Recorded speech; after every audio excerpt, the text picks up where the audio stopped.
Olá, boa tarde. Começando mais um Justiça e Ação. No programa de hoje você vai ver o advogado Rômulo Serra tirando as dúvidas do telespectador no quadro Fala Doutor. Também teremos uma entrevista da doutora Carol Carvalho, presidente da Comissão de Política Criminal e Penitenciária da OAB Maranhão. E no último bloco teremos o advogado Diego Sá, tirando as dúvidas do telespectador no quadro Justiça e Trabalho. Olha, eu quero aproveitar e falar das nossas redes sociais. Agora fizemos 4 meses de programa e temos 4.000 seguidores no Instagram. É realmente um crescimento assim considerável. Eu quero agradecer a todos vocês que fazem parte também do Justiça em Ação nas redes sociais. 1.000 seguidores praticamente por mês. 4 meses de programa, 4.000 seguidores. Então eu só tenho que agradecer de verdade a cada um que faz junto conosco o Justiça e Ação. E antes de chamar o quadro Fala Doutor com o doutor Rômulo Serra, eu queria chamar a nossa repórter, a Vanessa Oliveira, que sempre está aqui nos bastidores. Vem aqui, Vanessa. E fazer um agradecimento no programa, porque a Vanessa, além de ser a repórter do programa, olha só, ela também é a produtora do nosso programa, produz as matérias, corre atrás e nos ajuda a fazer o programa. Peguei meio de surpresa, né, Vanessa? Meio de surpresa, mas, enfim, é um agradecimento. São 4 meses que nós estamos no ar, são 4 meses de muita luta, mas principalmente de muita vitória, né? E são 4 meses, estou falando das redes sociais, que nós temos 4.000 seguidores no Instagram e você também faz parte desse sucesso do programa Justiça em Ação. Então a gente só tem que agradecer enquanto equipe, né, os administradores do programa, junto com a parte executiva, né, agradece a você também aqui no programa, que sempre fica nos bastidores. Muito obrigado também por fazer parte, viu? Só não vai chorar. Obrigado. E agora vamos ao quadro tão esperado com o nosso amigo Rômulo Serra, o quadro Fala Doutor.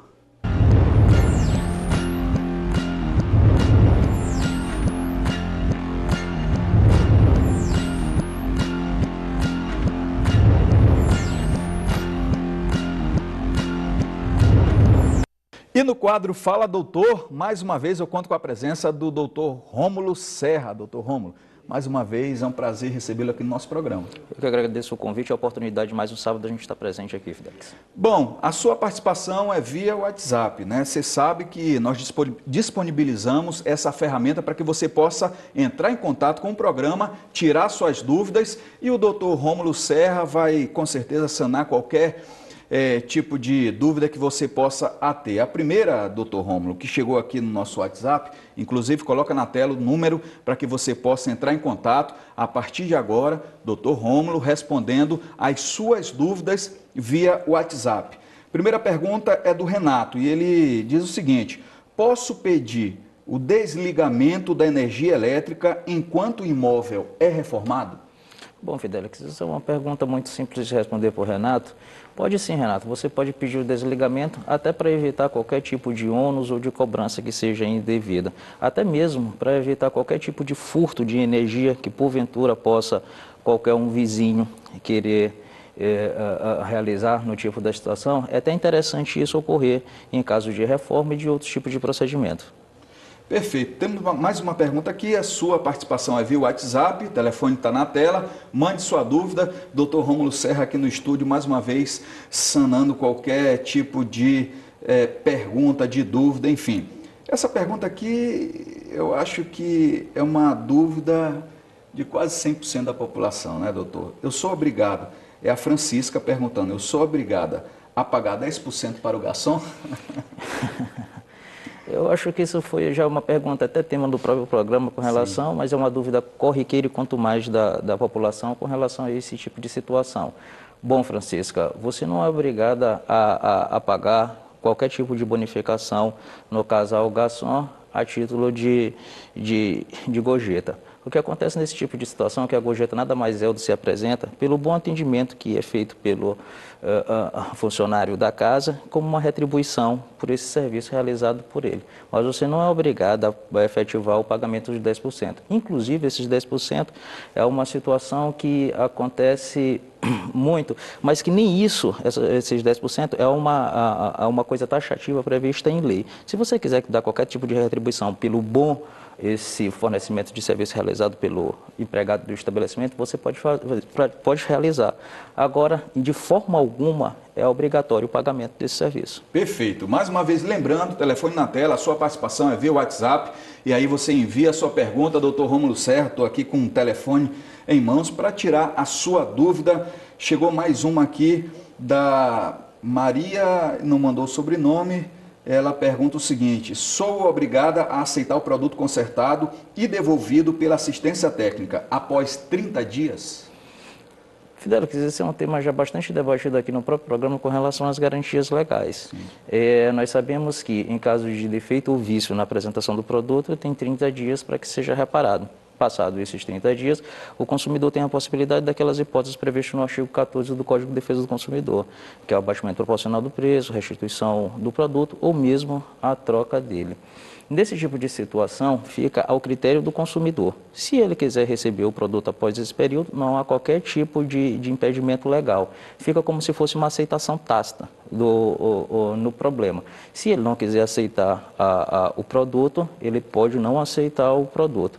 Sendo interessante dizer que nesse tipo de situações, a própria legislação prevê que esse prazo de 30 dias pode ser convencionado entre as partes, no caso entre o consumidor e o fornecedor de serviço, nunca podendo ser inferior a 7 dias ou superior a 180. Interessante dizer isso. Mas nessa hipótese específica aqui, colocado pelo telespectador, fica ao seu critério, ou receber ou não o produto. Perfeito. Então, envie sua pergunta, telefone na tela, WhatsApp na tela, para que o Dr. Rômulo Serra possa tirar as suas dúvidas. Chegou aqui o Rafael perguntando o que devo fazer quando o fornecimento é interrompido sem comunicação, mesmo com um pagamento em dia. E aí eu imagino que seja energia, enfim.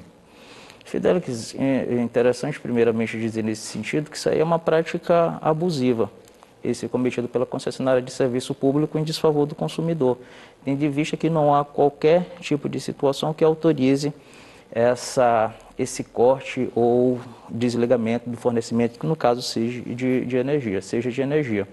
Então, o que o consumidor deve fazer? Primeiramente, deve entrar em contato com a concessionária, no caso de serviço público, para efetuar, no caso, a solucionar o problema.